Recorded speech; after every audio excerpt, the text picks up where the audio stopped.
Alright everyone, welcome to Sunday Live Talk Show special second anniversary. Today the 8th of May 2022. Wow, what a goodness, what a journey, and what a mercy of God in this past 2 years.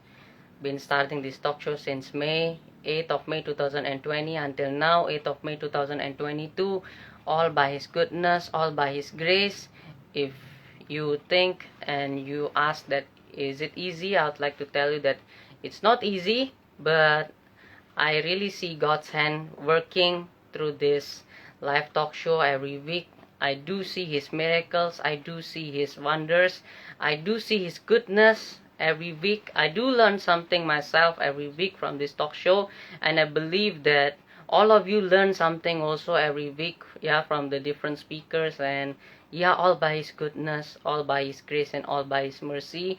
And I pray and we pray that this talk show will keep on going and keep on being a great blessing. And there are many things coming up also, and I believe and I pray that you're gonna be blessed also with what we're gonna do the next weeks, the next months also through this talk show. And who knows, maybe there are gonna be some surprises again for the next. So keep staying tuned, and I would like also to say a big thank you for all of you that has been watching, supporting, by becoming speakers, maybe by becoming viewers and everything. Thank you so much. Without your support, this talk show would not have gone this far. Gak mungkin kita berjalan sejauh ini kalau bukan karena dukungan all of you guys. So thank you so much buat yang udah mau jadi bintang tamu, buat yang sering nonton juga. Appreciate it so much from deep of my heart. And keep supporting us because we need your support, and we pray that it's gonna being a blessing to all of you as well. So today we'll be having Brother Ravi Halim, Pastor David Herson, and Pastor Benny Budi with us in the live talk show, entering the new level, which is very exciting topic for us to discuss in the second year of Sunday Talk Show, entering the second year and going to be the third year. We believe that God has got a special message for all of us for tonight. But before that, as usual, we're going to enter into His presence. We're going to worship Him. We're going to honor His name. And we're going to pray and worship God wherever we are. No matter we're in a car, in the house, or wherever we are. Just worship the Lord. I believe His presence is going to be really tangible wherever you are, as long as your heart wants to worship Him and longs for His presence. So let's bow our heads and let's pray. Dear Heavenly Father, we give you thanks, we give you glory, we give you honor, Lord. Thank you so much, Lord, for all that you have done, all that you are doing, and all that you are going to do in this life, in this talk show, Lord. We believe all is only by your grace, Lord. And now, Lord, we just want to worship you. We want to enter more into your presence before we enter into the talk show, before we welcome our guest speakers, Lord. We pray let your Holy Spirit be in our hearts, be in our houses. We pray, Lord, let this moment, Father, be a life-changing moment into our lives, Father. Lord, you bless each and every one of us, Father. Anoint each and every one of us, Father. And we just want to commit this time completely into your hands, Lord. Thank you, Jesus. To you be all the praise, to you be all the glory, and to you be all the honor. In Jesus' mighty name we pray. Amen. Hallelujah. Let's prepare our hearts and let's worship the Lord. Hallelujah. Hallelujah. Let's worship Him. Hallelujah. Hallelujah. Thank you, Lord. We worship you, Father. Glory, glory, hallelujah. Glory, glory, hallelujah. Glory, glory, hallelujah. Hallelujah, pujimu kami sembah kau. Glory, glory, hallelujah. Glory, glory, hallelujah. Glory, glory, hallelujah. Hallelujah, pujimu. Glory, glory. Glory, glory, hallelujah. haleluya. Glory, glory, haleluya. Glory, glory, haleluya. Haleluya, pujimu mari nyatakan. Glory, glory, haleluya. Glory, glory, haleluya. Glory, glory, haleluya. Haleluya, pujimu, sing it from your heart. Glory, glory, haleluya. We worship you, Lord. Glory, glory, haleluya. Glory, glory, haleluya. Haleluya, pujimu, glory, haleluya. Glory, glory, haleluya. Glory, glory, haleluya. Glory, glory, haleluya. Haleluya, pujimu. Haleluya, pujimu. Haleluya. Haleluya, pujimu. We worship you, Lord. Hallelujah to you, Lord. Syaralabaralabayaralabashe. Mari sembah Dia dimanapun kau berada. Yaralalalabaralamatayaramase. Angkat suaramu, tinggikan namanya, Yesus Tuhan. Syaralabayaralababakaralabaralabaralabar yase. Syaralabayaralababakaralabas. Kami mau menyembah Engkau lebih dari lagi, Tuhan. Kami mau menyembah Engkau lebih dan lebih dalam lagi, Tuhan. Kami kagum akan Engkau, ya Bapa. Kau Allah yang mulia dalam kehidupan setiap kami, Tuhan. Terima kasih, Tuhan. Ya Rabba Shandara Bakara Labara Labara Labara Shikara Labu Yara Labata Kara Labara Labara. Kami mau sembah Engkau, Tuhan Yesus. Terima kasih, Tuhan. Shiralaba Yaralaba Shandara Labara Labara. Yaralama Yase Karalamu. Syaralaba Yaralabara Labara Yase. Terima kasih, Tuhan. Ku kagum akan Engkau,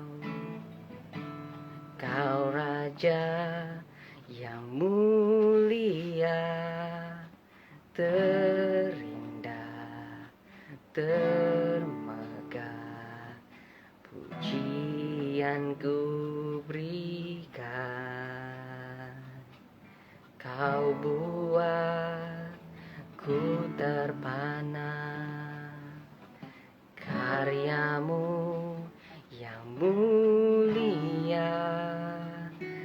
Kau Tuhan Sang Pencipta, layak diagungkan.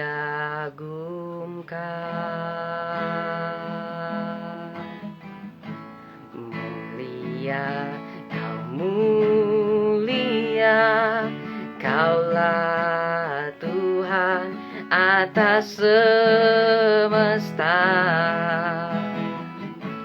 Izinkan ku mendekap, meninggikan seluruh bumi menyembah. Haleluya, Kami kagum akan Engkau Tuhan Yesus. Terima kasih Tuhan. Ku kagum akan Engkau, Kau Raja yang mulia, terindah, termegah. Pujianku berikan. Kau buat kami terpana Tuhan. Kau buat ku terpana. Karyamu yang mulia, Kau Tuhan Sang Pencipta, layak diagungkan.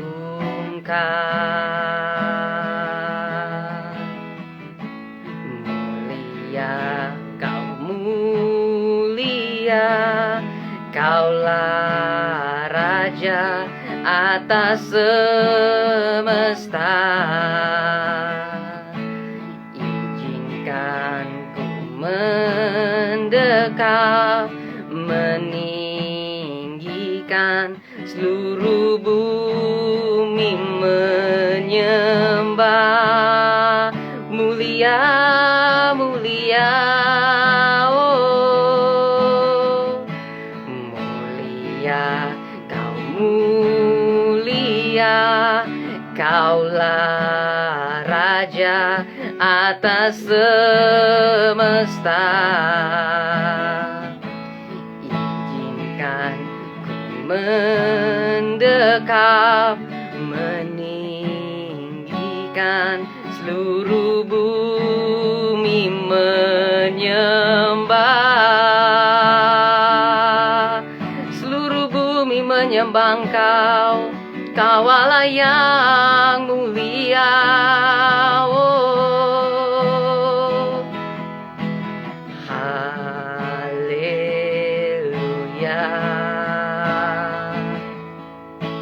haleluya.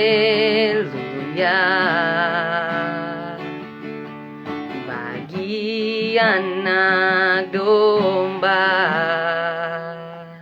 yang duduk di tata, haleluya,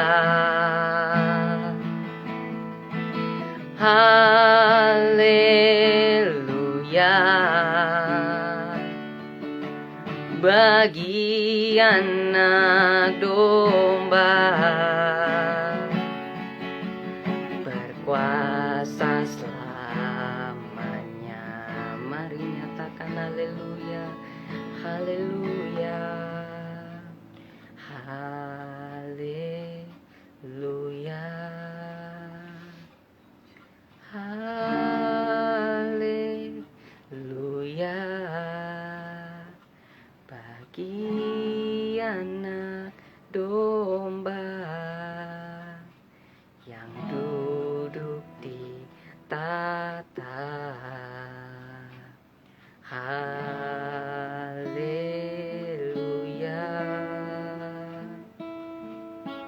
haleluya.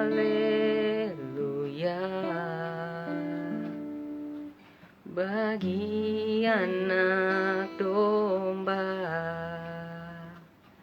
berkuasa selamanya. Haleluya, haleluya.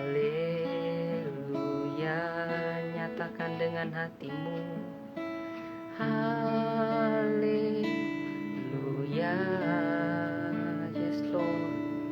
Bagi anak domba yang duduk di tata, haleluya, oh haleluya. Bagi anak domba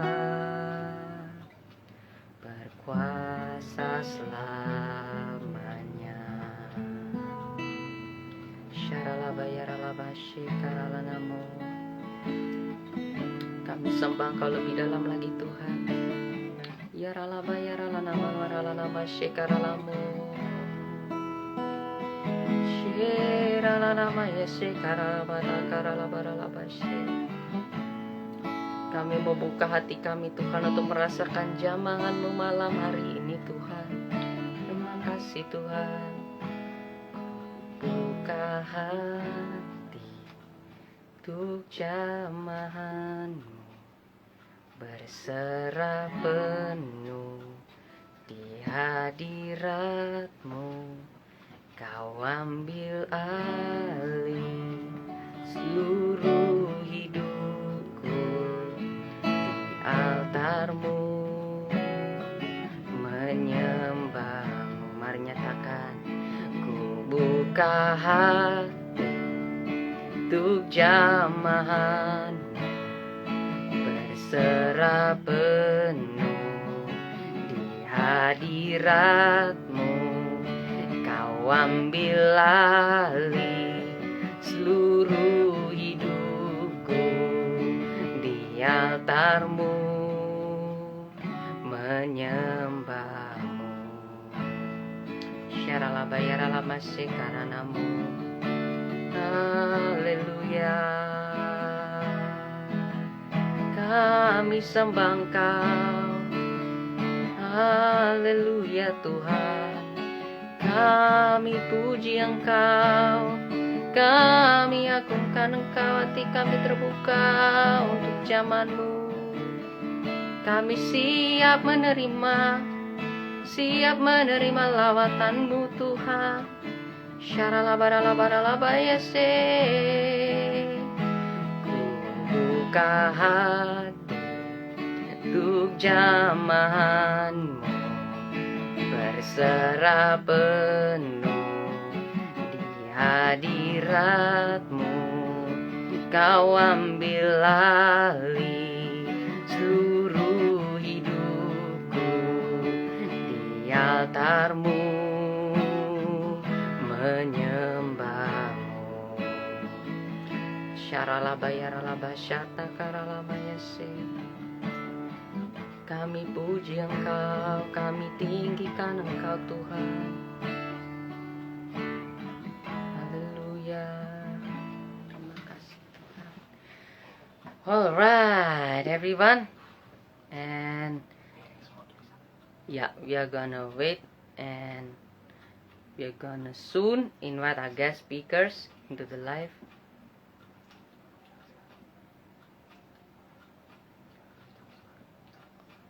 Okay, yeah, we are gonna try to invite our guest speakers into the live. All right, wow, what a great time of worship as we enter into His presence to invite His presence with us. And now we're gonna soon start with the talk show and with our amazing guest speakers. And do bear with us as we invite them and ask them to join us in this live for tonight. And I pray that it's gonna be a great blessing to you, to all of us, that we can learn something new again today. Oke, Brother Rewi sudah bergabung dengan kita. Dan Halo, halo Kak, Shalom. halo, shalom. Halo, wow. Sebuah kehormatan dan kebahagiaan yang sangat luar biasa bisa kedatangan Kak Rewi lagi malam hari ini. Wow, thank you buat waktunya, buat kesediaannya untuk mau hadir dan ya mau berbincang-bincang dengan kami malam hari ini. Thank you so much Kak buat waktunya. Thank you so much juga. Wah, luar biasa. Kita sambil menunggu Pastor Benny sama Pastor David juga untuk gabung di live malam hari ini. Akhir-akhir ini lagi sibuk apa nih Kak? Oke, kalau aku sih saat ini masih sama ya, pelayanan, paling khotbah, kerja sebagai staf gereja, dan juga lagi ngajar soal public speaking di Brave Speakers. Mungkin kurang lebih akhir-akhir ini seperti itu. Wow, nice. bagaimana dengan komunitas Grace Dep-nya nih Kak? Kayaknya udah ada komunitasnya ya sekarang ya? Iya, kita Grace Dep udah mulai bikin semacam komsel online ya buat Hmm, orang-orang yang mau ikut. oh nice. Bagaimana nih Kak, kalau ada yang mau ikut mungkin boleh di-share caranya bagaimana nih, supaya mungkin kalau ada yang mau bisa ikut nih malam hari ini. Oke, mungkin bisa coba DM ke Instagramnya, nanti akan ada admin yang bantu mengarahkan dari sana. Oh nice. Oke, ya ya ya. Wow. Berarti rencana nih mulai buka komsel nih sudah ada atau baru mau mulai atau dari kapan nih Kak? Iya, sekarang sudah ada, jadi kalau misalnya mau join, sudah bisa join. Bisa daftar aja, nanti akan dibantu diarahkan oleh teman-teman Ah, Grace nice. Dev yang ada. Wow, wow, nice, nice, nice. Nah, selama kita menunggu ya untuk eh, yang lainnya juga bergabung, mungkin kalau aku mau tanya nih sama kakak nih. Nah, kalau kakak melihat kehidupan kita hari-hari ini, menurut kakak nih, kita sebenarnya anak-anak Tuhan itu sedang ada dalam satu momen yang stagnan atau satu perubahan era sih? Oke, jadi ya sebenarnya dunia terus berubah ya menurut aku. Dunia nggak pernah berhenti bertumbuh. Jadi sebenarnya kalau misalnya zaman ya tentu zaman terus berkembang ya. Tapi kalau misalnya anak mudanya atau setiap pribadinya bertumbuh atau stagnan itu pilihan masing-masing ya aku rasa ya. Jadi dunia Hmm, terus berkembang tapi kita secara pribadi mau berkembang atau stagnan itu pilihan kita. Jadi kalau misalnya kita mau berkembang ya marilah kita belajar, marilah kita mencoba sesuatu yang baru, marilah kita beradaptasi. Mungkin seperti itu kalau jawaban dari aku. wow, nice. Nah, kita sudah ada Pastor Benny juga. Shalom, Pastor. Halo, Shalom, Pastor Benny. halo Saudara Shalom. Revi, apa kabar? Shalom, Daniel, Pastor. kedengeran nggak suaraku? Kedengeran? Oh, Yes. Jelas ya. shalom, Oke, Pastor David. Halo, Pastor Halo, David. Shalom. Hai, halo Bro Pastor Revi. David. Shalom. Shalom. Halo. Revi Wah, gimana luar kabarnya biasa. Revi? Long time no see ya. Oh, aku baik kabarnya. Udah lama ya nggak ketemu ya kita ya. Iya, Iya, iya, sejak udah pandemi lama. ya. Padahal kalau di Jakarta tetanggaan Iya, ya. pandemi ya. Udah lama nih pandemi. Mm-mm. Luar biasa. Gimana Luar Dipertemukan kabarnya, sama Bro biasa. Revi? Pastor Daniel di Sehat sini ya? nih. Puji Tuhan. Puji Tuhan. Lagi sibuk apa nih? Mungkin aku ke Pastor Benny dulu ya. Iya, Pastor Benny lagi sibuk apa nih hari-hari ini nih, Kak? Pastor. saya lagi sibuk dengan anak bayi saya yang baru, 20 bulan. Oh, Tapi saya nice. lagi bekerja ya kembali di marketplace. Saya masuk di dunia properti. Saya as a Hmm. commercial director. Jadi kita megang properti Jawa, Bali, Surabaya. Kita lagi Wow, bangun, nice.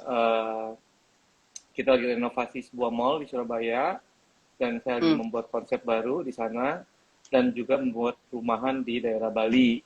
Dan surprisingly pandemi ini merubah bahwa kehidupan di Bali katanya lebih enak daripada di Jakarta gitu ya.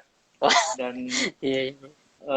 memang surprisingly Visual Beast tadi mengatakan Bali bagus gitu ya. Jadi kebetulan kita ada Hmm. tanah, perusahaan kita ada tanah di sana kurang lebih 4,5 hektar. Jadi kita bangun sekitar 3,8 hektar perumahan di Bali Wow. di Sanur. Nah jadi kegiatannya sekarang itu dan juga tentu sambil melayani gitu ya, tapi Hmm. sembari jalan deh sama marketplace-nya gitu ya. Dan ini sesuatu yang baru gitu buat saya karena eh, gerejanya kan juga online, banyak yang Zoom. Nah, ada Hmm. beberapa yang udah onsite ya. Sekarang ya kayak Betul. Revi kan juga udah onsite tuh kemarin saya lihat wah keren Iya. khotbahnya mantap gitu ya Oh, kan. thank you. Betul, Jadi emang keren. terus saya lihat juga Revi bikin public speaking school ya. Wah itu jadi memang pandemi ini membuka semua apa yang tidak kita pikirkan jadi semuanya langsung muncul ya ide-idenya langsung Betul. malah bisa tereksekusi ya Rev ya tereksekusi dengan Oh baik iya, langsung sekarang tentu. ya. Setuju. Setuju, setuju. Kalau dulu sibuk belum tentu tereksekusi itu ya betul ya. Betul, betul. Jadi itu sih yang kita lagi kerjain tuh Daniel teman-teman saya juga Wow. melihat perkembangan beberapa gereja bertumbuh ya yang baru-baru yang online. Ada beberapa Hmm. saya diminta menjadi advisor mereka secara online, Hmm. secara saya nggak bilang mentor tapi mungkin lebih pada tata ibadah yang baik lah ya, tata kelolanya Ya. gitu loh. Itu aja sih yang saya lakuin sekarang baru-baru ini gitu Wow, loh, luar belum ada biasa. lagi. Mm-mm. Wow, luar biasa. Mantap, mantap. Bagaimana dengan Pastor David nih? Lagi sibuk apa nih Pastor hari-hari ini? Pastor David? Nggak kelihatan ya. Halo, sorry. Shalom, Tadi Pastor. agak. Hai, halo. Sorry, bad connection Shalom. dikit. Hmm. Oke, oke. Lagi sibuk apa nih Pastor hari-hari belakangan ini nih? Yang pertama lagi menikmati kemurahan Tuhan, ngurusin anak 3 bulan. Jadi 3 bulan ini Wow. jadi seorang ayah, jadi seorang bapak. Jadi sampai saya memutuskan untuk sekarang ya mungkin mulai bulan depan mulai bukan berarti aktif kembali ya, tapi ketika kita menikah prioritas kita udah beda. Kita harus ya family is our ministry actually. Jadi keluarga itu adalah pelayan kita. Dan kebetulan masih tetap sama lagi mentoring beberapa teman-teman muda. Kebetulan teman-teman tahu bahwa saya terjun banget di dunia entrepreneur, di usaha. Ya, puji Tuhan barusan kita lagi running restoran, mining juga, tambang lagi jalan. Puji Tuhan lah lagi ngurusin itu sih. Cuma lebih daripada itu lagi menikmati waktu-waktu jadi seorang bapak. Waduh, memang apa ya? Kita kalau ngomongin tentang kasih Tuhan, sekarang itu bawaannya itu benar-benar jadi hidup itu loh. Jadi kita bisa merasakan, mungkin ini gambaran ketika Tuhan izinkan kita punya seorang anak ya. Bagaimana kita khawatir kalau anak kita nangis, bagaimana kita khawatir kalau anak kita butuh sesuatu, dan kita mesti bersihin, nyeboin, waktu buang air besar, terus kemudian waktu nangis kita mesti peluk. Mungkin gambaran itu ya, Tuhan izinkan saya pribadi merasakan itu gambaran gimana kasih Tuhan, kasih Bapa kepada kita. Kira-kira begitu. Wow, that's deep, luar biasa. Yes, setuju banget sih. Wow.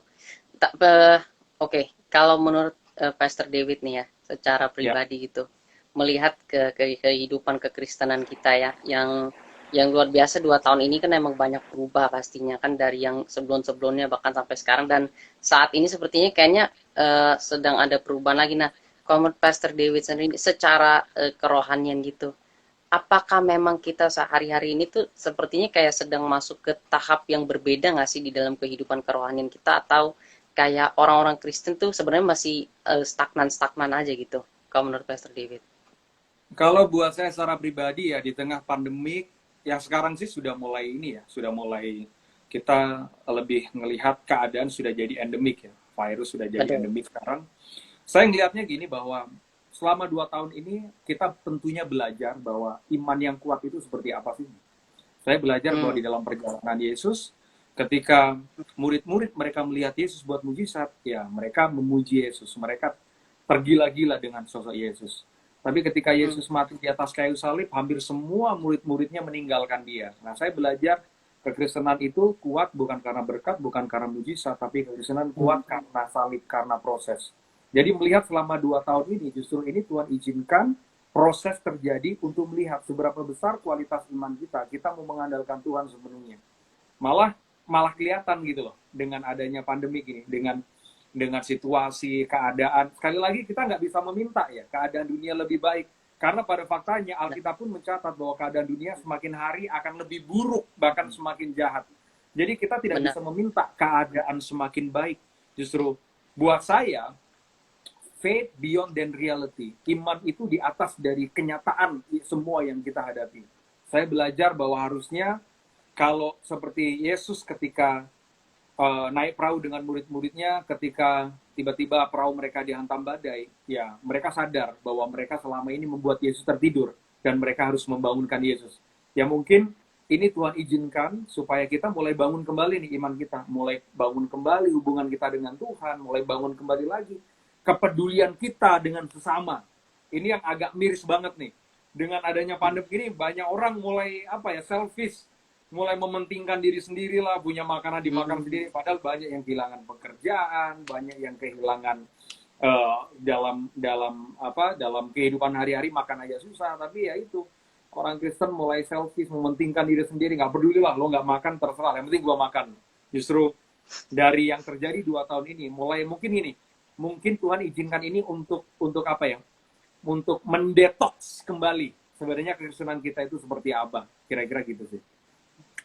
Wow, luar biasa. Kalau menurut Pastor Benny bagaimana nih Pastor? Apakah memang kita tuh dibawa ke satu perbedaan perubahan ataukah sebenarnya yang nggak ada bedanya gitu, pandemi, endemi atau nggak ada pandemi sekalipun atau bagaimana? Ya, thank you. Halo, Pastor David. Apa kabar? Halo, salam Jadi kenal kelihatan. Pastor Benny. Salam Salam kenal, Pastor Ya. David. Iya, thank you. Nah, jadi kalau menurut saya tadi persis seperti Pastor David ngomong gitu ya, bahwa kekristenan hari ini memang dilihat, diuji, sangat diuji. Di mana imannya, di mana tingkat level pada ketergantungan kita terhadap Tuhannya gitu ya. Saya melihat bahwa satu hal yang nggak sukses, tanda kutip yang tidak ini pasti berguguran. Saya ingat Musa waktu disuruh keluar dari tanah Mesir gitu ya, dia punya pilihan untuk keluar dan ingat bahwa gunung itu selalu kurva bentuknya gitu. Jadi sometimes kita di atas, sometimes kita juga ke bawah untuk naik ke atas lagi. Nah, mungkin posisi sekarang kita ada di bawah. Kelihatannya kayaknya di lembah. Tapi padahal kita mau naik ke yang satunya lagi gitu ya, menuju yang ke satunya lagi. Tapi disinilah ujian di mana kita itu bersungut-sungut apa enggak gitu. Seperti tadi Pastor David ngomong itu, kalau memang yang udah basicnya kuat gitu ya sama Tuhan, nggak bergantungan dengan tanda kutip gedung gereja, mereka rasa ini adalah sesuatu latihan yang seperti Daniel kasih tadi judulnya kan entering next level gitu ya, bahwa levelnya ditambah gitu. Nah, Pastor David tadi kan punya anak tuh ya, saya juga baru punya anak nih Pastor David, yang ketiga kalau saya. Betul, congrats. Ya, Congrats. thank you. 20 bulan, bedanya 15 sama 13 tahun, bayangin. Jadi buat saya udah umur 47, jadi buat saya juga level imannya ditambah. Kenapa? Karena nggak gampang ternyata ngurus anak ya Pastor David ya, apalagi saya Ya, tidak betul. gitu ya. Nah, Betul. di dalam kekristenan bahwa kita benar-benar diuji, apalagi sekarang ada sosmed segala macam gitu ya. Dan kalau kita perhatikan teman-teman, sensitivitasnya tuh kan lebih tinggi sekarang, sensitif banget, ngomong sedikit wah langsung netizennya begini, ngomong sedikit begini. Saya kalau ngeliatin Revi, aduh Revi diserang terus gitu ya sama netizen. Ini baru aku mau tanya nih. Kita semua ya. Iya, saya jadi ingat almarhum Radit gitu ya. Kemarin kita setahun mengenang almarhumnya Radit tanggal 6 itu ya. Karena beliau waktu diserang gitu ya, itu saya ada di sampingnya gitu. Saya bilang begini, lu ngapain sih ngelawan dunia maya yang dunianya nggak kelihatan gitu loh. Ya kan, udahlah, kabarin Injil aja, kabarin yang baik aja. Selesai, itu urusan lainnya urusan Tuhan lah gitu. Kita yang penting tugas kita udah kita lakuin. Nah, hari-hari ini di pandemi ini kita nggak bisa begitu. Seperti Pastor David bilang, dan mungkin juga ada Revi, bahwa kepedulian itu sangat penting. Jadi kenyataan itu, reality itu harus ada. Kita ngomong makan kenyang, tapi orang lain enggak. Lu ngomong firman is bullshit, nggak bisa begitu. Saya rasa juga teman-teman di sini setuju bahwa kalau kita sekarang kekenyangan, tapi sebelah kiri kanan kita, mungkin teman-teman kita, saudara kita kekurangan, kita hanya ngomong di sosmed, kita hanya ngomong firman Tuhan, nggak kena. Orang lapar dikasih firman Tuhan, nggak kenyang, dikasih McDonald, baru didoain, baru mantep gitu loh. Jadi realitinya harus jalan gitu ya. Jadi bahwa hari-hari ini memang dituntut anak-anak Tuhan lebih pada realitas bahwa Tuhan itu menyayangi semua orang, bukan hanya seorang anak Tuhan, hamba Tuhan, nggak peduli agamanya apa, semua di mata Tuhan kan sama gitu ya. Dan saya percaya kita yang dipakai sama Tuhan untuk bisa menjadi tangan berkatnya buat orang banyak. Ayo kita sama-sama kita pakai itu untuk membuktikan bahwa kasih Tuhan itu ada dalam kehidupan kita. Gitu sih kalau buat saya hari-hari ini. Wah. Makanya saya balik lagi ke dunia marketplace. Kenapa? Kalau saya kembali di dunia marketplace, maaf bukan saya sombong, tapi paling enggak saya bisa melihat. Kedua, saya bisa membuka lowongan beberapa pekerjaan untuk orang-orang yang tidak bekerja, gitu ya. Itu paling enggak itu buat saya, gitu loh. Itu Pak Daniel, kira-kira kayak gitu. Wow, dahsyat. Wow. Yes. Wow. Ya. Bro Revi, aku mau tanya nih Ya. sama Brother Revi nih. Nah kan Brother ini kan pelayanan luar biasa yang aku lihat ya secara sosial media juga di TikTok dan lain sebagainya. Dan yang tadi Pastor Benny bilang juga sering dicibir, sering apa namanya ya dikata-katain dan sebagainya. Cuman aku mau tahu nih kalau dari kacamata Kak Revi sendiri gitu ya, seberapa besar sih dampak sosial media gitu di dalam pertumbuhan anak-anak Tuhan ya khususnya hari-hari ini gitu loh. Oke, thank you banget buat pertanyaannya.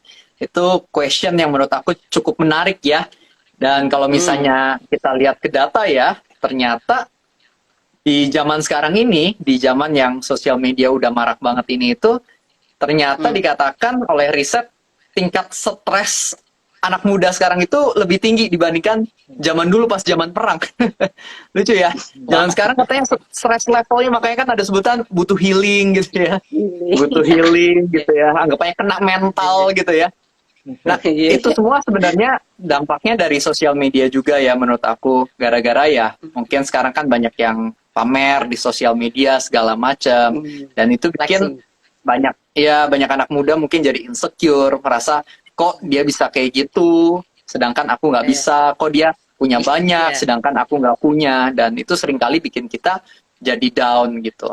Nah, jadi hari ini aku pengen ingetin ke setiap dari teman-teman yang hadir, yang nonton juga ya, kalau kita itu nggak perlu iri hati ya ketika ngelihat orang lain, kita itu harus sadar bahwa setiap orang sebenarnya diberkati, hanya saja berkat setiap orang kan beda-beda. Dan juga kalau misalnya kita lihat ada orang yang lebih, harusnya kita nggak usah iri hati, tapi biar itu jadi motivasi aja gitu. Anggapannya kalau dia bisa ya, kita juga bisa bertumbuh, bisa berkembang gitu. Jadi jangan malah berpikir curang. Nah, jangan kayak gitu. Kalau kita udah mengatakan curang, nah kita di sana pasti bakal down dan nggak bisa bertumbuh. Tapi kalau misalnya kita ngelihat orang lebih dan kita bilang, aku juga bisa bertumbuh, kita mulai bekerja keras, belajar dari orang itu ya, kita bisa bangkit lagi. Jadi ya sosial media sebenarnya ketika kita lihat ya kita punya dua pilihan sih.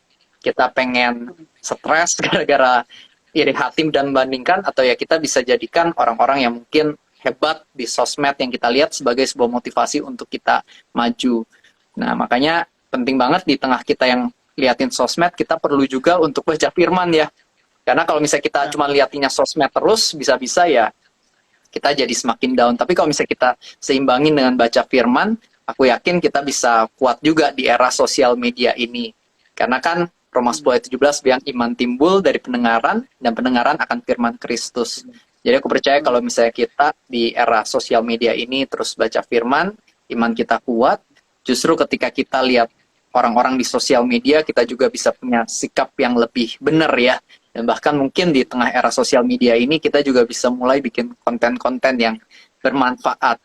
Karena ya sebenarnya sosial media sebenarnya menurut aku tuh peluang yang besar banget ya buat kita berkarya, buat kita bertumbuh, bikin sesuatu yang baru. Menurut aku banyak banget sih kesempatannya lewat sosial media. Jadi daripada kita lihat sosial media dan mulai membandingkan dan iri hati, tapi mulai belajar aja dari sosial media, kita mulai pakai dengan maksimal supaya kita bisa jadi berkat yang lebih juga. Ya mungkin itu sedikit jawaban dari aku. Wow. Nah, tadi kan kakak sempat bilang mendengar firman Tuhan. Nah, tapi bagaimana kalau orangnya yang mungkin nonton hari mungkin melesetin gitu, Kak? Kan aku nonton Kak Revi Halim tiap hari dengan renungan firmannya, kan itu juga sama aja, udah mendengar juga. Nah, dari situ kan bisa timbul iman. Nah, kalau seperti itu bagaimana menurut kakak? Cukup gak tuh cuma dengerin renungan firman yang kakak sampaikan aja mungkin di TikTok atau di Reels, saat itu dia bilang ya udah imannya akan timbul dari mendengar Kak Revi ngomong gitu. Bagaimana menurut kakak? Oke, menurut aku tentu positif ya kita dengerin konten rohani, mungkin dari Pastor David juga, dari Pastor Benny, tentu itu sesuatu yang baik ya, kita bisa belajar sesuatu yang baru. Tapi menurut aku tetap penting buat kita baca Alkitab secara pribadi. Soalnya kalau kita denger konten secara lewat sosial media kan, paling ya 1 menit gitu ya. Jadi anggapannya nggak terlalu banyak, dan kita nggak bisa tahu secara keseluruhan. Mungkin hanya beberapa poin-poin kecil. Tapi beda kalau kita baca Alkitab secara pribadi, kan kita bisa lebih tahu konteksnya secara full, ceritanya tuh apa yang terjadi sih secara lebih lengkap, kita bisa tahu maksud dari Tuhan yang mau disampaikan di firman itu. Jadi sekali lagi bagus dengar pembahasan firman di sosial media, tapi kita juga tetap harus baca Alkitab secara pribadi. Karena aku percaya kalau kita baca Alkitab secara pribadi, ada berkat yang lebih dari Tuhan yang dia sediakan buat setiap dari kita. Jadi konten-konten di sosial media menurut aku itu penambah aja. Yang paling esensi tetap baca Alkitab secara pribadi di rumah, seperti itu. Mantap, dahsyat, dahsyat. Thank you, Kak. Oke, aku mau ke Pastor David nih. Pastor David kan juga termasuk salah satu yang apa ya namanya content creator yang suka membagikan firman-firman juga ya tentunya ya, ku oles kau dengan minyak ya, nggak, jangan aku lanjutkan. Ya, nah, aku mau tahu nih menurut Pastor David nih apa sih ininya, maksudnya pengaruhnya si social media itu di dalam pertumbuhan kerohanian ya anak-anak tuh kan, karena pasti kan yang gunain social media selain orang tua tuh kebanyakan hari-hari ini tuh kan kayak generasi milenial gitu ya, generasi-generasi ya 90-an tentunya yang update-update di social media gitu. Nah, apa pengaruhnya gitu loh buat kerohanian mereka-mereka ini, si social media ini?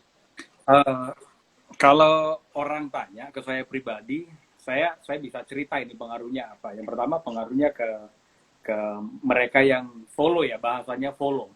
Tapi sekali lagi yang kita cari bukan follower lah, kita nggak nyari follower.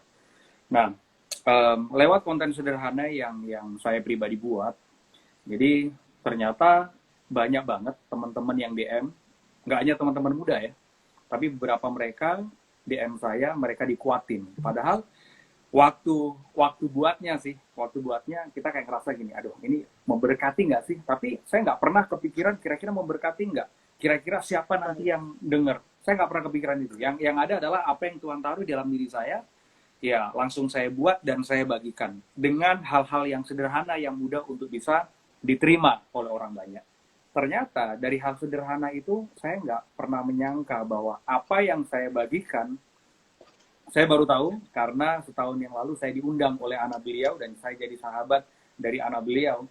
Ternyata konten yang sederhana yang saya buat itu sampai di Opung Luhut gitu loh. Itu hal sederhana yang boleh kau dengan minyak babi. Itu sebenarnya dikemas secara unik, agak sedikit lucu, tapi pesannya ada gitu. Jadi terkadang apa yang kita buat, kita nggak pernah, siapa sih yang menyangka bahwa Elon Musk bakalan jadi terkenal gitu kan, sekalipun sebenarnya bukan itu yang kita cari, itu kan cuma efek aja. Tapi yang terpenting bahwa apa yang kita buat aja udah. Dan saya ngerasain ini, mungkin Bro Revi juga ngerasain, mungkin Pastor Benny juga ngerasain, ketika kita buat hal yang baru untuk bisa diterima oleh orang banyak, selalu ada orang-orang yang berusaha mencibir, merendahkan, bahkan ngomongin kita. Nah, saya masih ingat ketika saya buat konten itu, ketika saya stuck hampir 5 bulan di Singapura, saya nggak bisa pulang. Ya saya nggak tahu nih, di Singapura ngapain nih hampir 5 bulan. Jadi tiba-tiba Tuhan kasih ide, coba kamu bikin konten yang membangun, yang bisa diterima oleh orang banyak.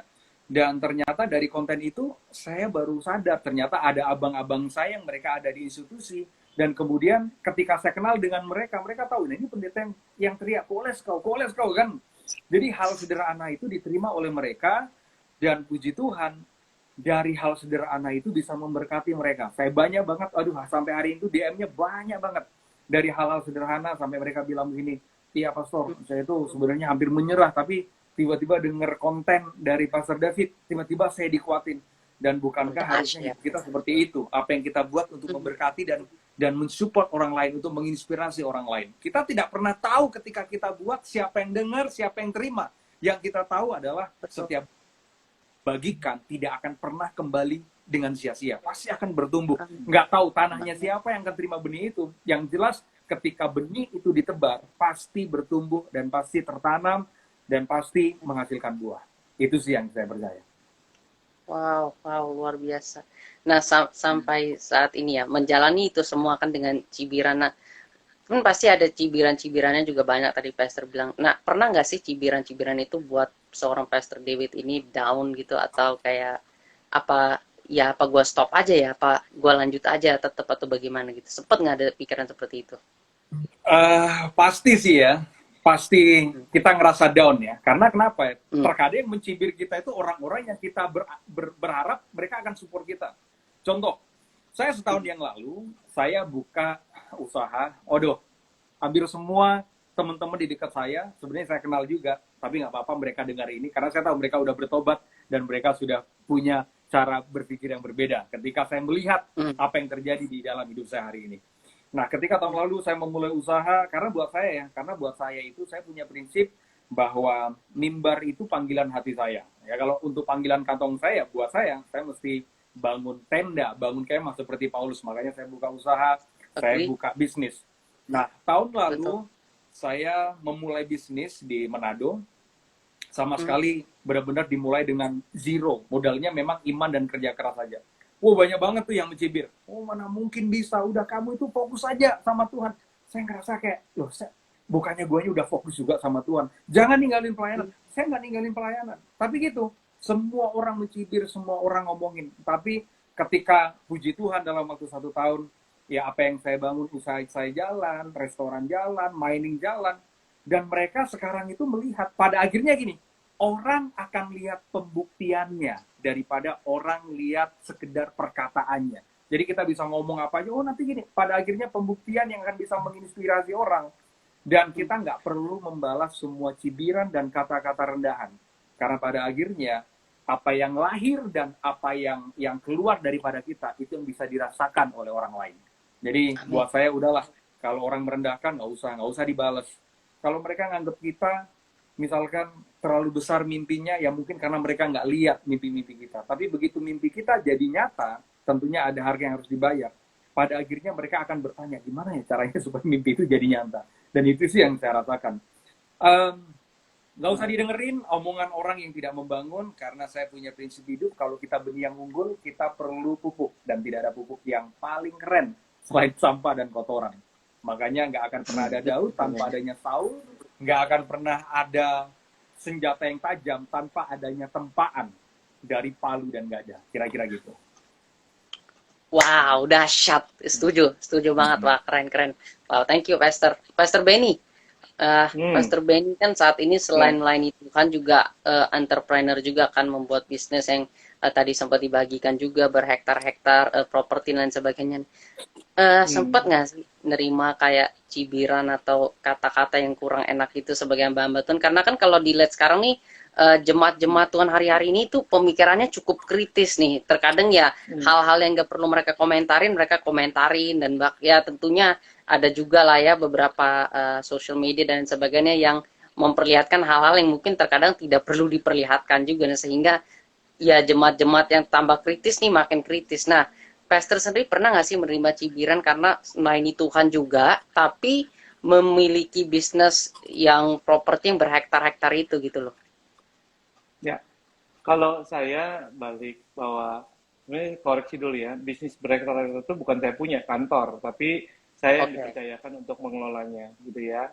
Dan buat saya tadi Pastor David, Brother Revi, Pastor Revi juga ngomong gitu bahwa ya, kalau buat saya pribadi, sosial media itu sebenarnya alat remindernya saya, gitu. Jadi saya lagi mikir apa yang saya ingat ya saya ketik aja. Jadi saya bukan tujuannya kayak tadi Pastor David bilang, bukan cari followers, I just want to remember apa yang Tuhan kasih ke saya ketik gitu, supaya kan namanya jejak digital nggak bakal hilang gitu. Jadi saya bakal ingat lagi kalau saya dekat, karena masalahnya manusia kan pasti musimnya bisa sama berputar, waktunya terus berjalan, musimnya kan pasti gitu ya. Nah jadi gampang kalau dapat masalah begini tinggal lihat lagi yang pernah saya tulis apa gitu ya. Nah jadi kalau soal cibiran saya setuju Pastor David sama Pastor Ravi bahwa cibiran itu adalah salah satu pupuk ya, kalau kata tadi istilahnya Pastor David, itu pupuk yang kasih makan kita gitu. Tapi dia orang akan diam. Ini pengalaman saya ya, maaf kalau saya salah gitu ya, koreksi. Saya 47 tahun, saya kerja dari umur 15 tahun gitu ya. Jadi 32 tahun saya bekerja gitu ya. Jadi orang tuh akan diem kalau udah ngeliat hasil. Gak bakal berani ngomong apa-apa. Jadi dia akan komen prosesnya. Tapi kalau udah ngeliat hasilnya, coba dia komen, pengen tahu saya. Ke Revi sekarang followersnya berapa? Ya, followersnya mungkin udah ratusan puluhan ribu. Pastor David juga itu ya, sampai tuh minyak babi kemana-mana. Coba, prosesnya kan nggak ada yang tahu. Tapi waktu diundang sama Opung Luhut, semuanya baru ngeliat, oh iya Pastor David hebat. Nah, benar, kasih lihat aja resultnya. Jangan pusing. Kenapa? Karena proses orang beda-beda. Nah, yang saya mau highlight di sini adalah sebenarnya hamba-hamba Tuhan yang seperti inilah yang harus kita saling menopang satu dengan yang lain. jangan saling serang satu dengan yang lain. Kalau ada satu yang ditekan kayak Revi gitu ya, saya suka baca gitu Revi ya. Saya bilang dalam doa saya bilang Tuhan ya kuatin Revi aja, walaupun saya nggak ketemu ya, tapi saya kenal beliau ini kan, saya Pastor David saya kenal dari sosial media gitu ya, walaupun saya belum follow-followan, nanti kita habis ini kita follow-followan, tapi saya Habis ini menikmati kita ya. follow-followan. Iya, saya menikmati dia punya candaan gitu ya, saya menikmati gitu. Saya belajar karena saya mungkin orang yang lebih tua ya, mungkin yang 47 tahun lebih tua. Jadi saya udah pengalaman gini, nggak usah pusing, lu lihat hasil, lu diem, percaya. Waktu you give something, orang akan melihat. Kalau lu nggak bisa ngasih sesuatu, nah makanya gini, jangan suka bicara apa yang nggak pernah kita lakukan. Itu yang salah. Ya. Kadang-kadang kita ngelihat orang posting di sosmed apa yang dia nggak lakukan. Itu jadi batu sandungan juga gitu ya. Nah, saya baru-baru ini, ini saya ngomong belak-belakan ya. Saya disudutkan beberapa organisasi masalah robot trading kalau kalian dengar ya. Itu masalah besar itu di kekristenan gitu ya sebenarnya ya, tapi saya orang pertama yang membongkar dan saya bukan pertama lah, beberapa yang membongkar, tapi saya salah satu orang yang cukup vokal di area ini gitu ya, sampai ada beberapa hamba Tuhan malah kontak saya suruh take down saya punya sosmed segala macam. Saya bilang nggak bisa. Kenapa? Karena you bisa senang, tapi you bisa lihat nggak bahwa berapa banyak orang menderita gara-gara itu. Oh iya, salah dia juga. Kenapa ikut robot trading? Kenapa gini-gini? Loh, lu orang yang lebih tua, hamba Tuhan kok bisa ngajarin ini? Jelas-jelas ini scam tanda kutip gitu ya. Tapi kan saya disudutkan gitu ya, bahwa wah lu pengkhianat gini segala macam, lu Yudas, sampai dibilang Yudas, padahal gue naruh duit kagak gitu ya kan, gue dibilang Yudas gitu. Tapi begitu sekarang orangnya ketangkep menyerahkan diri, what happened now? What happened? Apa yang mereka telepon ke saya? Nangis minta tolong, boleh nggak ketemu ke reskrim? Saya bilang telepon Pak David Herson aja deh, kenal sama Opung Luhut tuh gitu ya kan. Nanti saya jawab aja dah. Sekarang gue udah di reskrim, orangnya minta tolong saya ketemuin orang yang di reskrim. Memang kita siapa, Kapolda? Kan bukan gitu ya kan. Iya. Nah, Iya sih. jadi itulah gunanya kenapa kita saling mengingatkan. Mungkin kata-kata saya ada yang salah, tapi I don't know. Tapi ya saya mengencourage semua untuk hamba Tuhan, ya kita saling topang lah ya. Masa-masa ini bukan masalah yang makin mudah, masalah yang masih lebih sulit loh ke depannya. Pasti lebih sulit, percaya deh. Saya di dunia marketplace, saya udah melihat banyak banget yang akan lebih sulit. Ntar 2023, Anda akan lihat inflasinya terlalu besar. Perkiraan saya terlalu 20-30%, terlalu besar. Kalau nggak dipersiapkan dari sekarang, waduh, saya rasa gereja-gereja besar pun bisa berguguran. Nah, permasalahan buat saya selalu berpikir, gimana hamba-hamba Tuhan yang memang hidupnya mengandalkan semua dari gereja. Nah, itu nggak bisa. Saya salut sama Pastor David, sama Revi, bikin public speaking school. Pastor David juga mulai usaha, dan itu sesuatu yang harusnya kita support, kita banggain. Kenapa? Kalau di GPDI kan tahu ya, pendetanya diajarin nani loh, diajarin nyangkul, supaya dia nggak bergantungan dengan sinodenya, supaya dia bisa habis khotbah, mereka bisa ke sawah untuk nanam sayur gitu, untuk bisa hidup gitu. Kenapa harus malu? We have responsibility. Pastor David punya anak, Pastor Revi nih, bentar lagi mau merit nih, gitu ya kan?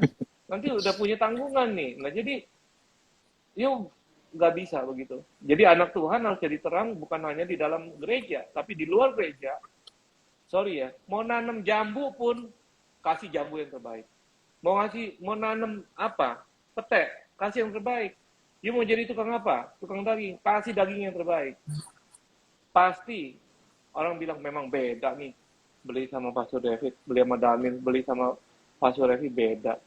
Cara ngelayaninnya itu beda. Nah, harusnya hamba Tuhan seperti itu. Jangan malu. Kalau udah ngeliat hasil, di orang tuh semua netizen teaching, pasti diem, gak bakal ngomong apa-apa, percayalah. Gitu loh. Nah, itu sih dari saya. Yakin aja lah, santai-santai aja. gitu loh. Wow, luar biasa. Nah, mungkin aku lanjut dulu sama Pastor Benny lagi sebelum masuk ke yang lain lagi. Kenapa sih orang Kristen itu harus bertumbuh gitu di dalam kehidupan? Kenapa harus naik ke next level? Tujuannya tuh apa kayak? Kenapa nggak kita stay aja gitu di posisi kita tanpa harus naik ke tahap berikutnya atau bertumbuh gitu secara kerohanian? Ya, satu itu kan janji Tuhan buat kita ya, bahwa kita menjadi kepala bukan jadi ekor gitu ya. Kalau itu janji Tuhan, Tuhan pasti akan genapi itu. Permasalahannya, mau nggak kita diajak naik? Mau nggak kita diajak tumbuh? Karena diajak tumbuh itu seperti kayak Pastor David bilang, dikasih pupuk, dicibir, di ini segala macam. Itu level imannya pasti akan bertambah. At least imannya lah. At least mukanya kayak Pastor David, kalau saya nggak bisa bayangin dia biasanya mimbar gitu ya, pakai baju jas keren gitu ya. Tiba-tiba dagang gitu ya, tiba-tiba di mining pakai sepatu boot kotor-kotor lumpur-lumpur. I know mining wah very bad, panas gitu ya, tapi kalau udah ada hasilnya bukan hanya imannya, kantongnya juga naik. Waktu kantongnya naik dia bisa berkati banyak orang. Kalau nggak bisa berkati banyak orang, buat apa jadi orang Kristen? Jadi orang biasa aja. Nah, kalau mau bertumbuh dan harus bertumbuh, kenapa? Karena supaya kita lahir diberkati Tuhan, menjadi kepala bukan jadi ekor, untuk memberkati orang lain. Itulah tujuan Tuhan, menciptakan kita dan memimpin kita. Dan kalau kita nggak mau dihajar, nggak mau dipupuk, nggak mau dicomot comfort zone-nya, jangan ikut Tuhan, ikut aja orang lain. Karena Tuhan juga udah bilang kok, maksudnya bahwa lu harus keluar dari zona nyaman supaya bisa naik level. Karena kenapa? Waktu you naik level, you ngeliat orang yang di bawah, you bisa bantu orang. Nggak ada orang bantu orang kelelep itu dari bawah. Orang kelelep dibantunya dari atas, diangkat naik. Bukan dari bawah diangkat muncul ke atas. Jadi kita harus di atas supaya bisa angkat orang naik. Itulah tujuan Tuhan menciptakan kita menjadi anak-anak Tuhan. Jadi levelnya harus naik. Mau dari segi finansial, iman, apapun juga, pokoknya harus. Kalau finansialnya nggak naik, at least ilmu pengetahuannya, kayak sekarang nih Pak David, saya rasa miningnya udah jago. Walaupun belum melihat hasil batu baranya ya, atau nikelnya, I don't know. Tapi paling nggak ilmunya udah dapet. Nah, kalau udah dapet ilmu, itu udah naik level namanya. Dari nggak ngerti jadi ngerti, gitu ya kan. Jangan nanti cuma ngomong Yesaya, Mazmur, Imamat, begitu di mining dia bingung. Nggak ada nih Imamat mining. Bingung dia, pusing. Nah, kalau sekarang dia udah jago, udah bisa semua. Gitu loh. Itu dari saya sih, Daniel, salah satu. Wow. Ya, kenapa kita harus naik gitu loh. Wow, thank you, Pastor. Oke, aku langsung ke Pastor David deh. Pastor David, kenapa harus bertumbuh secara kerohanian? Kenapa harus naik level? Kenapa nggak stay aja di level yang biasa gitu? Kayak kalau stay di level biasa kan enak nih, nggak usah ujiannya juga nggak akan ada, apa-apanya juga nggak akan ada ya. Kita YOLO aja lah gitu lah, santai-santai gitu. Nah, menurut Pastor gimana nih? Mungkin yang perlu digarisbawahi dulu kata next level ya. Next level itu selalu kita selalu berpikiran pada hal yang kelihatan rohani dan gerejawi mulu itu. Selalu yang dibahas next level itu selalu urusannya doa lebih banyak, apalagi pelayanan lebih banyak, di mimbar lebih banyak. Justru kita itu menciptakan orang-orang Kristen yang nggak realistis. Faktanya adalah bahwa harusnya kita itu harus jadi orang Kristen yang punya iman, tapi yang realistis. Kita cuma sibuk ngurusin next level, urusan mimbar, urusan rohani. Tapi urusan yang realistis, kita kadang kalah di situ. Nah contoh, saya baru ngerasain itu gimana ngurus karyawan. Karena ada beberapa bisnis yang memang kita buka, karyawan itu yang minggu kalau dengan Tuhan itu keren banget. Udahlah, angkat tangannya di gereja, yang paling tinggi tangannya, kalau lagi diurapi, yang paling gemeternya paling kenceng tuh. Tapi gitu, urusan ke kantor paling telat kerja amburadul. Tapi gitu, yang diomongin, yuk kita next level, kita diberkati, semakin naik ke atas. Kita kepala bukan ekor. Lama-lama saya mikir, kepala yang mana ya? Kepala cuma di gereja, tapi di marketplace nggak jadi apa-apa. Jadi kita mesti realistis dalam hidup. Karena pada kenyataannya adalah mimbar itu tempat untuk kita berkumpul, bersekutu. Ini gereja, tempat kita berkumpul, bersekutu. Tapi peperangan yang sebenarnya itu ada di luar. Itu peperangan kita yang sebenarnya.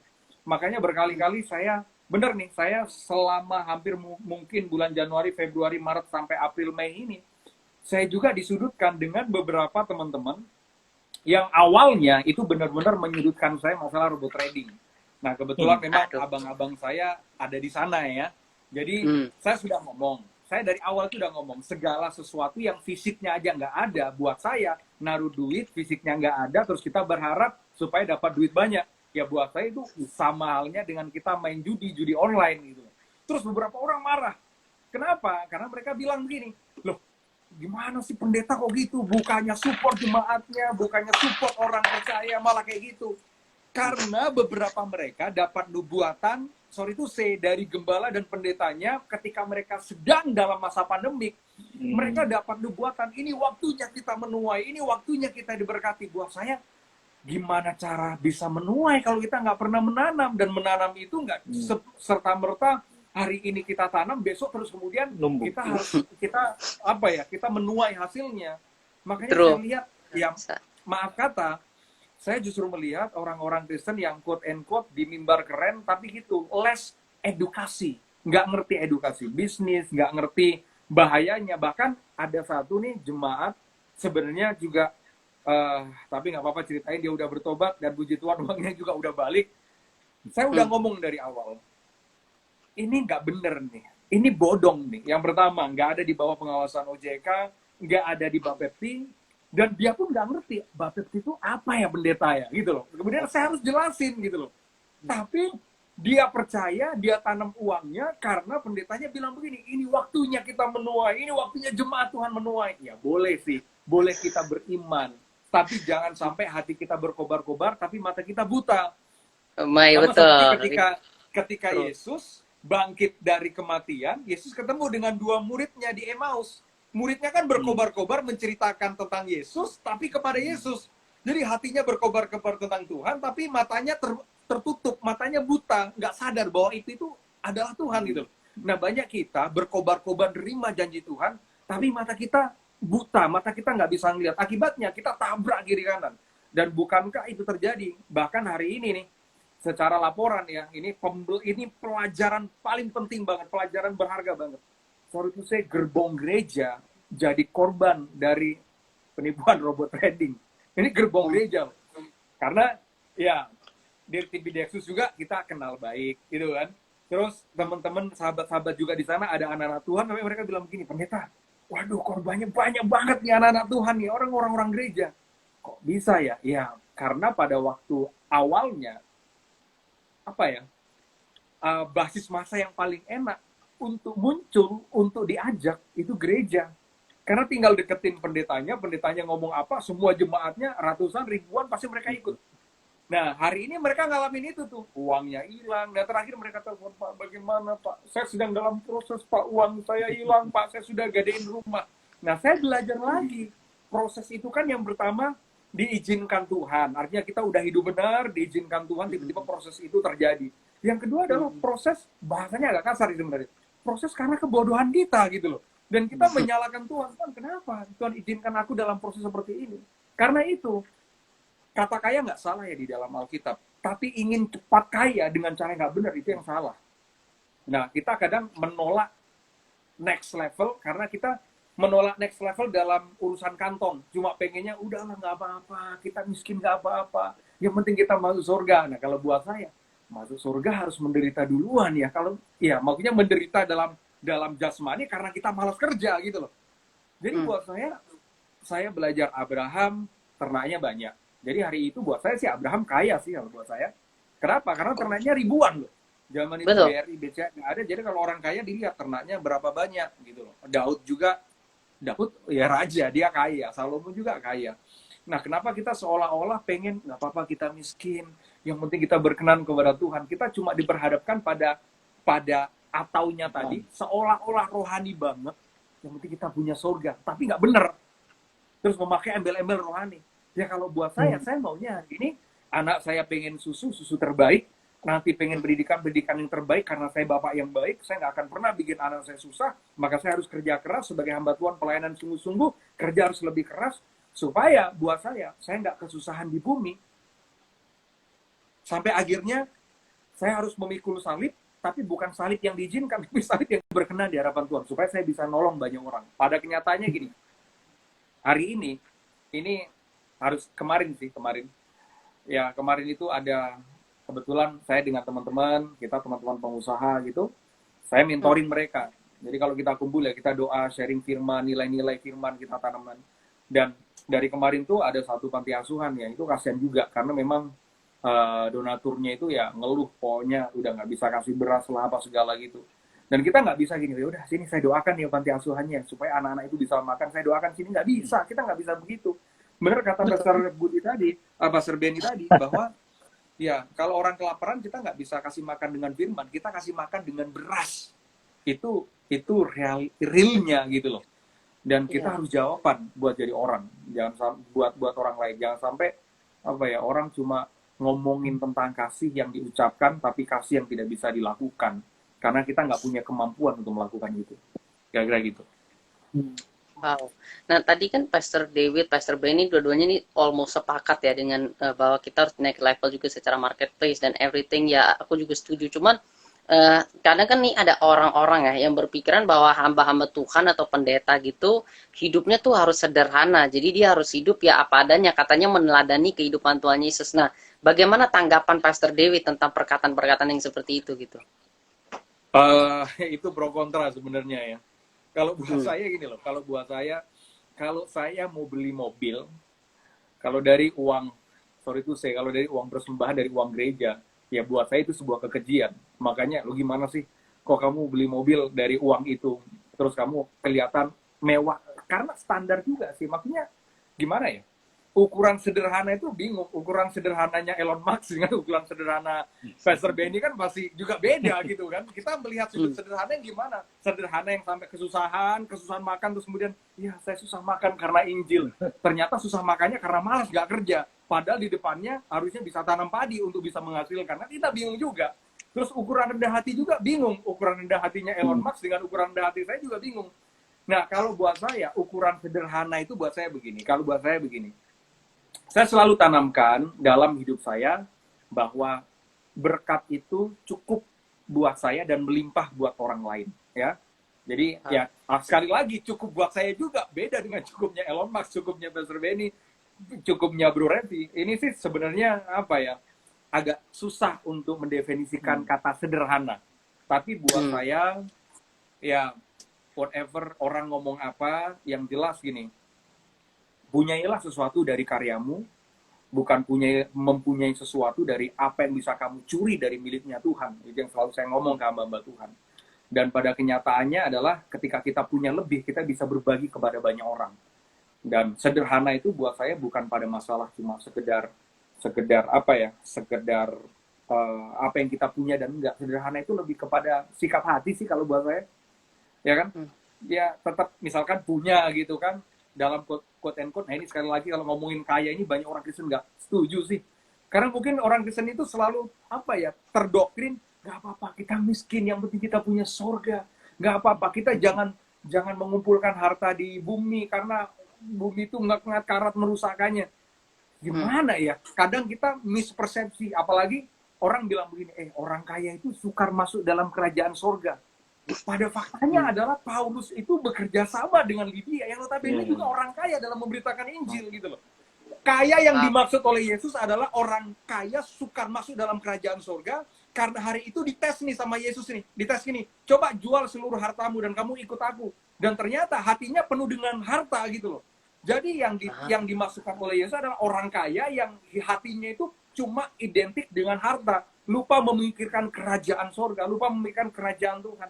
Nah, kalau kita seperti Lydia, sejarah mencatat bahwa Paulus bekerja sama dengan Lydia, bahkan Lydia support pelayanan Paulus. Dia sendiri, dia melayani Tuhan. Priscilla dan Aquila, dia bangun tenda bersama dengan Paulus. Dia bangun tenda untuk menghidupi pelayanan mereka. Kenapa enggak kalau kita bisa lakukan itu? Ya, makanya hidup sederhana ya, sederhana ukuran siapa dulu. Ya kalau hari ini saya pakai baju gini, orang lain yang melihat, itu nggak sederhana tuh bajunya, padahal bajunya ini cuma harga berapa nih, saya beli 120.000 ya kalau nggak salah baju ini.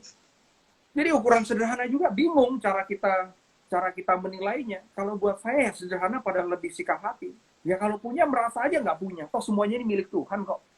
Kayak gitu. Yes. Wow, dahsyat. Thank you Pastor. Kak Revi, Ya.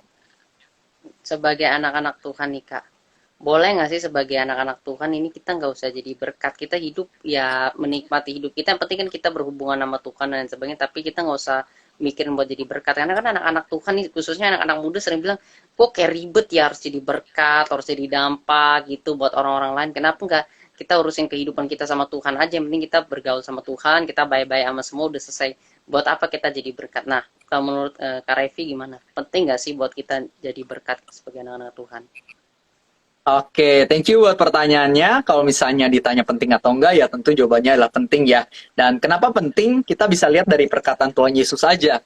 Contohnya pada Efesus 2 ayat 10 kan, dikatakan oleh firman Tuhan ya, apa kata Tuhan? Dikatakan bahwa kita ini adalah buatan Tuhan yang diciptakan dalam Kristus Yesus untuk melakukan pekerjaan baik. Dan dia ingin agar kita tinggal dalamnya.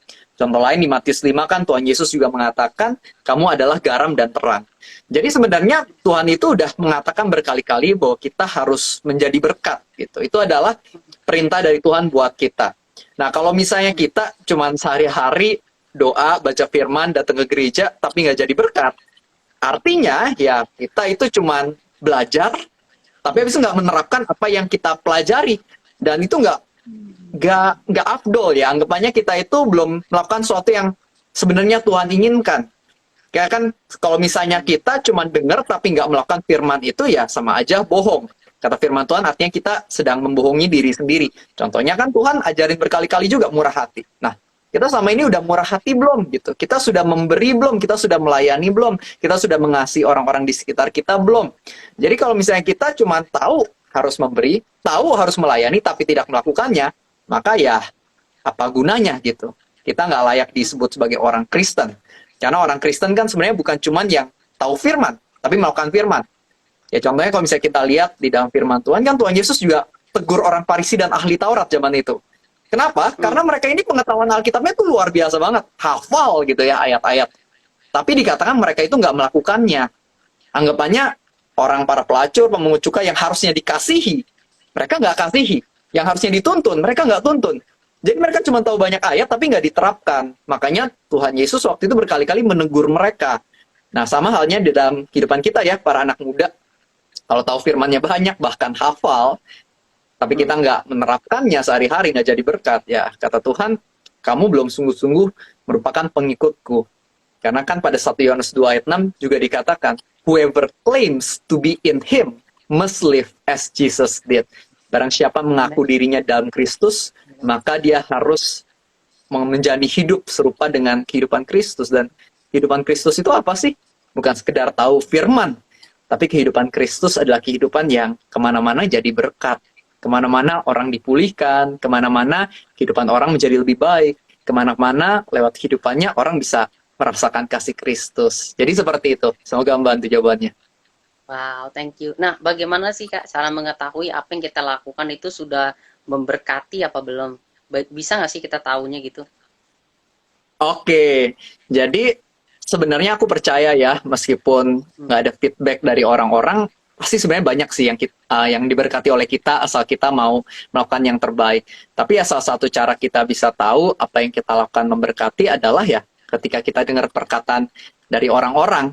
Contohnya tadi Pastor David juga ada cerita ya kalau nggak salah ada orang yang ngomong bagaimana dia diberkati oleh kontennya. Nah sama halnya di dalam kehidupan aku juga banyak yang DM bilang tadinya udah mau bunuh diri, nggak jadi bunuh diri dengar kontennya. Mungkin ada orang-orang yang hidupnya menjadi lebih baik setelah mendengar konten aku. Nah itu adalah salah satu cara ya aku bisa tahu ada orang-orang yang diberkati. Dan aku percaya setiap dari kita juga yang sehari-hari terus berusaha untuk melakukan apa yang benar, apa yang baik, jadi berkat, aku berani jamin deh, pasti ada orang-orang yang ngomong ke kita, thank you ya, gara-gara apa yang kamu berbuat buat aku hidupnya jadi lebih baik, aku tertolong, aku terbantu, pasti ada deh, gitu. Dan aku percaya bahkan ada beberapa yang nggak ngomong apa-apa, tapi sebenarnya mereka terberkati juga, mungkin secara tersembunyi ya, mungkin mereka nggak ngomong-ngomong tuh, tapi sebenarnya banyak kok yang terberkati asal ya kita mau melangkah. Ya kan apa yang kita tabur itu yang kita tuai. Kalau kita tabur kebaikan, yang kita tuai ya mungkin kadang-kadang ada orang memberkati kita juga, tapi mungkin terkadang orang nggak berkati kita, tapi kehidupan orang-orang yang berubah itu sebenarnya adalah yang kita tuai juga ya terkadang. Ya mungkin itulah sedikit jawaban dari aku. Wow, thank you Kak. Mungkin aku ke Pastor Benny nih. Pastor, kan tadi semuanya nih, hampir semua bilang nih, Kak Rewi juga bilang, Pastor David juga bilang ya, bahwa hari-hari ke depan ini makin buruk ya, kita nggak tahu lah apa yang akan terjadi. Dan Pastor tadi sempat bilang bahwa 2023 secara ekonomi juga akan terjadi masalah. Nah kalau gitu, sebagai anak-anak Tuhan nih, apa sih yang harus kita persiapkan nih? Soalnya kan kita lihat juga nih waktu pandemi kan anak-anak Tuhan kan gak ada yang siap, gak ada yang tahu gitu bahwa ini akan terjadi, makanya banyak juga anak-anak anak-anak Tuhan yang tumbang gitu loh. Mereka yang mungkin berhenti mau ibadah, bahkan gak mau berdoa lagi, bahkan ada juga yang mungkin ya berpindah keyakinan gitu ya karena tidak tahu harus bagaimana. Nah kalau begitu kan kita mungkin harus lebih siap nih ke depannya kalau misalnya keadaan akan makin buruk. Nah persiapan macam apa sih mungkin yang bisa kita lakukan gitu sebagai anak-anak Tuhan menghadapi keadaan-keadaan ke depan yang makin buruk ini gitu. Ya, mungkin dari saya bisa kasih advice secara marketplace gini ya, secara marketplace kehidupan sehari-hari bahwa apa yang kita lakukan dengan marketplace sekarang adalah kita wait and see, kita menunggu momen yang tepat. Jangan terlalu terburu-buru, jangan terlalu cepat kayak tadi Pak David juga bilang bahwa tidak ada orang yang mau cepat begini. Ada orang yang mau kaya tapi bukan cepat kaya gitu ya. Jadi prinsip dasarnya juga melayaninya harus gini. Saya selalu tanamkan prinsip melayani ke anak saya gini. Nama anak saya Misha, saya bilang Misha, kalau kamu lihat Dedi melayani itu artinya gini. Kalau misalnya Dedi bisa makan nasi sama ayam dan telur, sebelahnya Dedi cuma makan nasi putih aja sama kecap, I have to share ayam dan telur sama dia. Itu prinsip dasar melayaninya saya gitu ya. Nah, jadi saya bisa membantu orang itu tanpa saya harus bersusah payah hanya membagi apa yang saya punya ke orang tersebut. Nah, untuk mengatasi apalah yang namanya kesulitan itu tadi saya bilang, saya percaya semua yang telah Tuhan janjikan dalam kehidupan kita gitu ya, anak-anak Tuhan, itu pasti Tuhan akan genapi. Tapi pertanyaannya adalah proses ini harus dilalui. Banyak orang tidak mau melalui proses. Kayak tadi saya bilang soal Dana Pro itu ya, sorry saya sebut nama robot trading. Itu adalah scam terbesar ya, scam terbesar orang Kristen ya. Dan itu bikin malu. Itu boleh ditanya sama semua orang. Itu scam terbesar orang Kristen ya.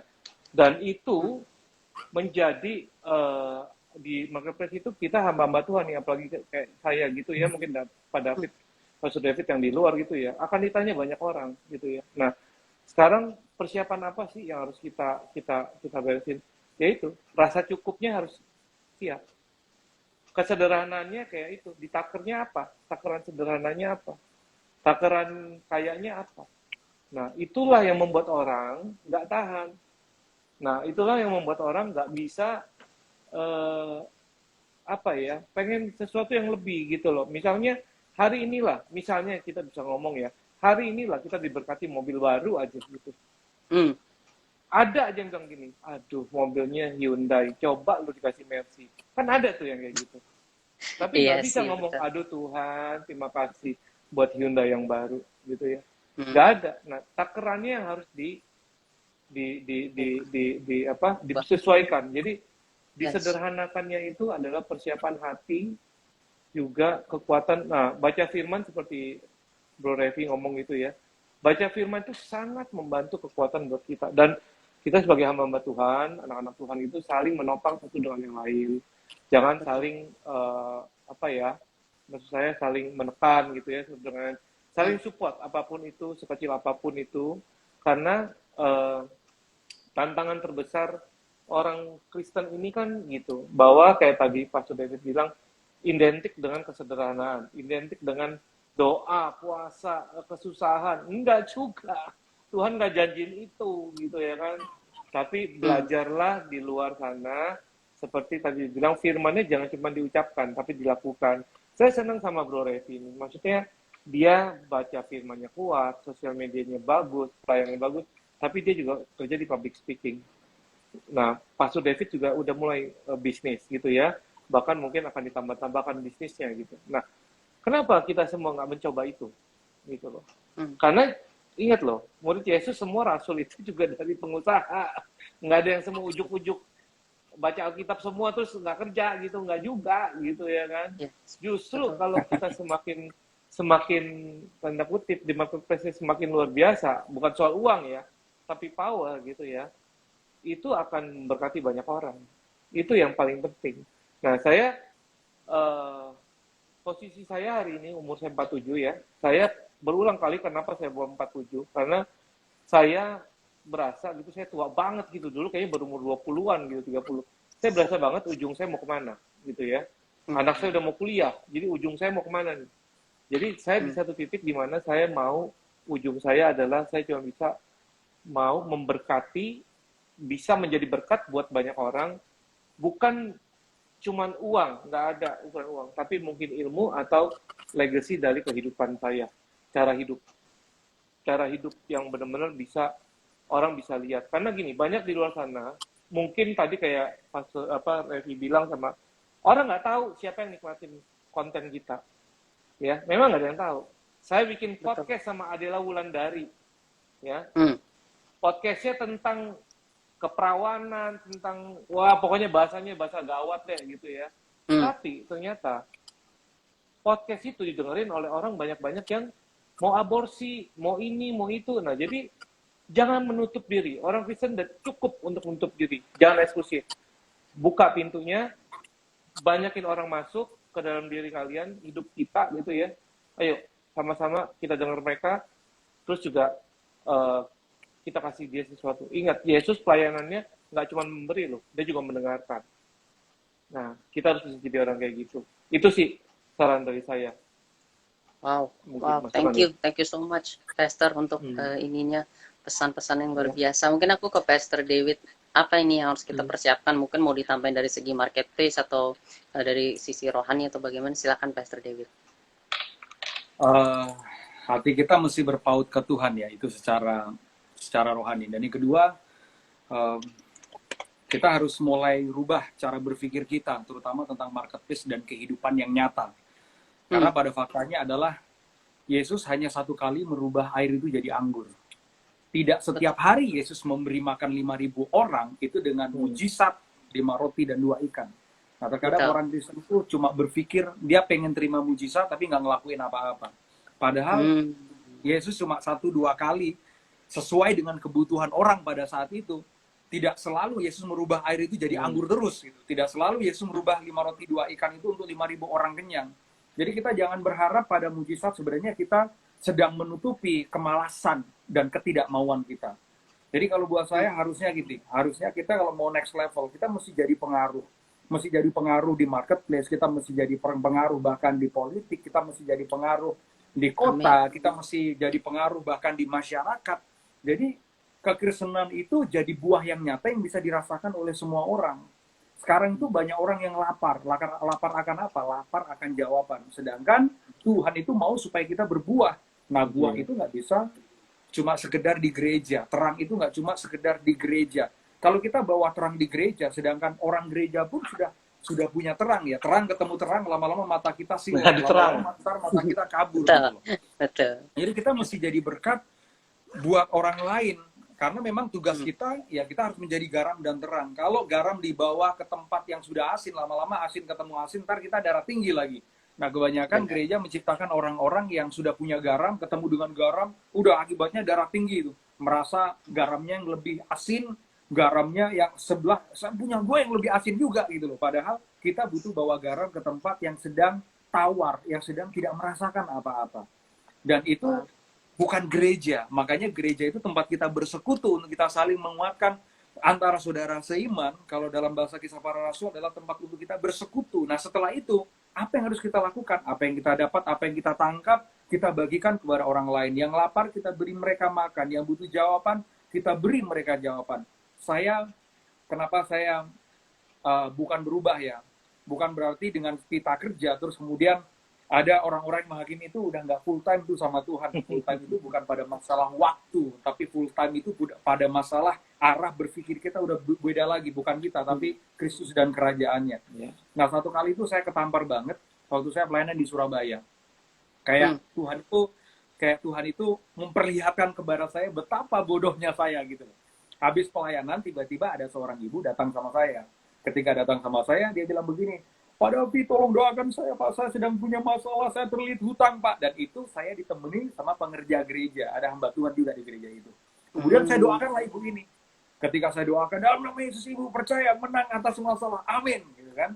Nah, begitu selesai, terus ibu ini pulang, saya dengan hamba Tuhan ini, kita di mobil, hamba Tuhan ini cerita, Pak, Bapak itu mungkin orang yang ke 1001 yang didatangin ibu itu. Oh, kenapa Pak? Saya kaget. Ya, semua pendeta-pendeta setelah khotbah pasti didatengin, Pak. Untuk apa? Minta doa yang sama. Oh, ya, tapi kan nggak salah, Kak, Pak. Ya, doanya Pak Pendeta nggak salah. Cuma mungkin Pak Pendeta mungkin buat saya agak kurang tepat. Kenapa? Ibu ini terlilit hutang karena gaya hidupnya berantakan, Pak. Kadang suka pinjam kanan kiri, pakai kartu kredit asal gak gesek kanan kiri, sampai lupa bahwa banknya bukan milik nenek moyangnya gitu loh. Dan saya cuma sibuk untuk doakan, dalam nama Yesus Tuhan lepaskan, dalam nama Yesus Tuhan lepaskan, dalam nama Yesus Tuhan lepaskan. Nah, ada juga karena saya main di mining ya, saya main di mining juga, ada juga orang yang datang ke saya, terus dia punya masalah gitu, Pak, tolong doakan saya, Pak, saya punya masalah. Dan saya cuma menjawab dengan doa, padahal di rumah dia juga sudah berdoa dengan istrinya. Apa doa pendetanya lebih manjur, lebih penuh mujizat daripada doanya dia? Enggak. Cuma itu, dia punya masalah, saya cuma menyelesaikan dengan doa. Saya nggak bisa selesaikan, kenapa sih kamu bisa punya masalah? Kenapa sih kamu sampai bisa terlilit hutang? Nah itu, sampai Tuhan itu tegur saya, betapa bodohnya saya ini cuma pendeta yang ngertinya cuma Alkitab mulu. Sampai nggak realistis melihat kehidupan. Nah dari situ saya ketampar, oh saya nggak bisa gini. Saya harus bantu mereka, apa sih yang jadi kendala buat mereka. Malah satu kali, di tempat yang sama, ada ibu-ibu undang saya makan sama suaminya, terus ketika dia undang saya makan, sebelum makan dia cerita, Pak, restoran saya ini dulu rame, Pak, sekarang sepi, Pak. Terus kemudian saya tanya, kenapa, Bu? Karena banyak kuasa kegelapan menyerang restoran saya. Waduh. Restorannya diserang nih sama kuasa kegelapan gitu kan. Oh, iya. Terus habis itu, Pak, setiap Jumat, Pak, kita bikin persekutuan, Pak. Kita serang kuasa kegelapan, Pak. Tapi itu, Pak, mulai dari serangan udara lah, suara serangan roh jahat. Ada banyak orang, Pak, yang tidak suka sama saya. Sampai dia kirimkan roh jahat datang ke restoran saya. Pertanyaannya kok, kenapa roh jahatnya setiap minggu datang terus sampai diperangi terus ya? Begitu tiba-tiba makanannya datang, kemudian saya makan makanan itu, langsung otak saya itu langsung mikir, ya jelas aja sih sepi, makanannya nggak enak, cara pelayanannya, penyajiannya kayak gitu. Yang disalahkan adalah kuasa kegelapan. Nah itu, terlalu banyak orang Kristen yang nggak realistis. Harusnya gereja itu melahirkan orang-orang Kristen yang realistis, yang melihat dengan kenyataan bahwa kita itu harus jadi orang yang menang loh atas dunia ini. Gitu. Jangan sampai kita kalah, sampai ya kalau perusahaan mecat orang, nama Paulus, nama Petrus, nama Markus, Lukas, dan Yohanes yang pertama dipecat duluan.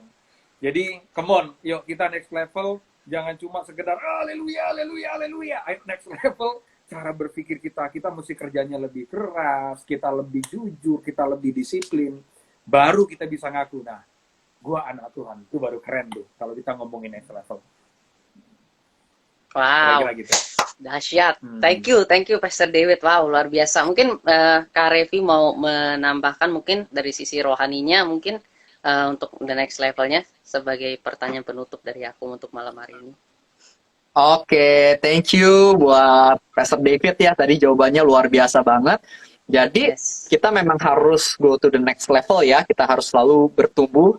Tentu di dalam segala aspek, kerohanian, di dalam keuangan, pekerjaan, hubungan, apapun itu, kita harus go to the next level.